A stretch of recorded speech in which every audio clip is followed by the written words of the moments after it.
Hello teacher, this is my answers about the last homework. So the first question is, what kind of barrier can appear in a negotiation and how can they be resolved? Well, in my opinion, we have to understand that every country in this world have a different culture.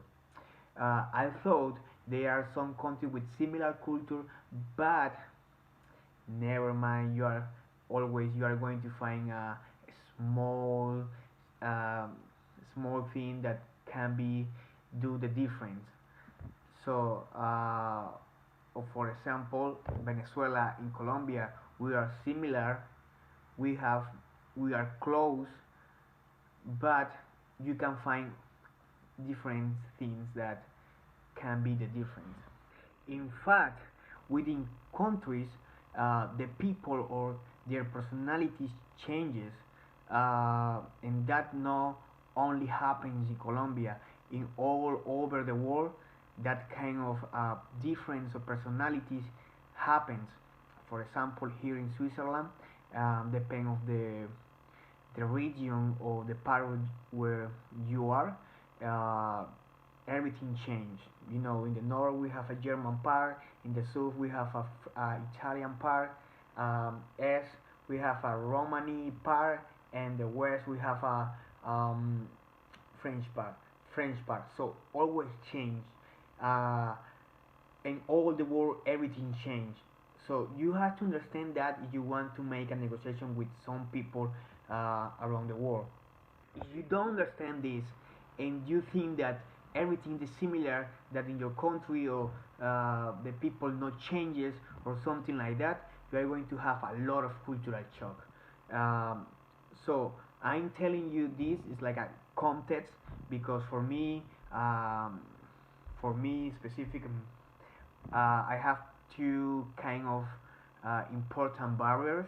The first one is the language, and the second one is the cultural custom. So the language is super important because when the language change, the personality of the people change.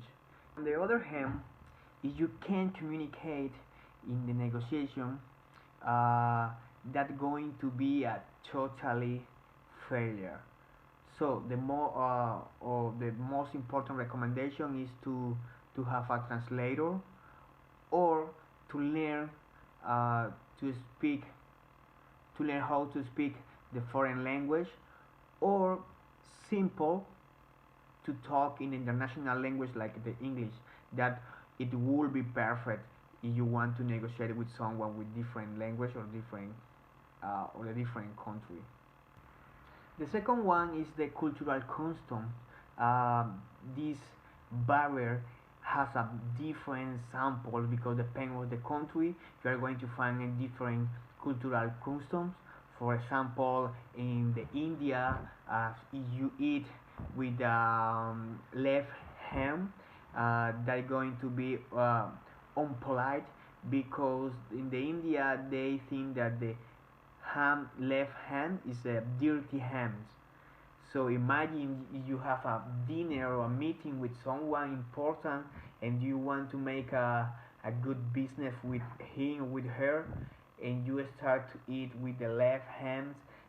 Obviously the host going to see you super weird. What happened with this man or with this woman or whatever. So we have a different sample. For example, in Russia, is normally to bring a gift to the house to the host.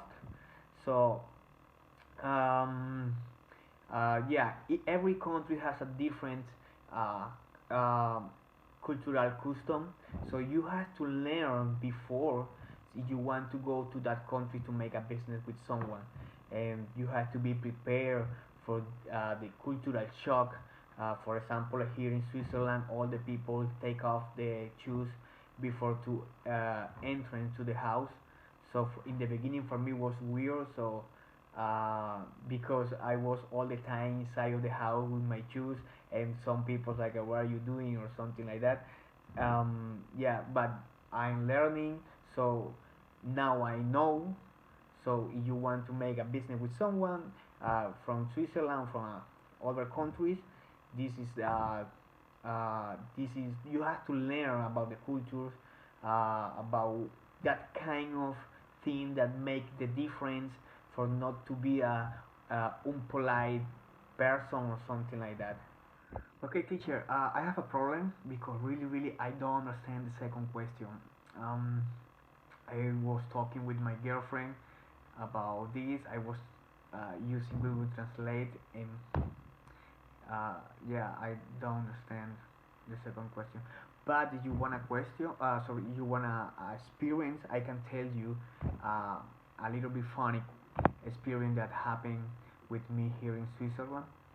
Um, and also, I want to tell you that it's different for me because I was talking in Spanish for 2 days, and now to turn off Spanish and try to turn on English, so that is super confused. I'm a little bit dizzy, but yeah, in general, I'm talking more in English here.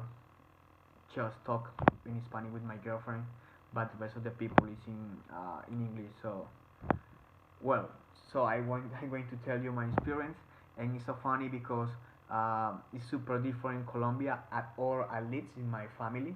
Um, when you want to eat a lunch or dinner specific, uh, you have to wait for everyone, and then you are going to start to eat.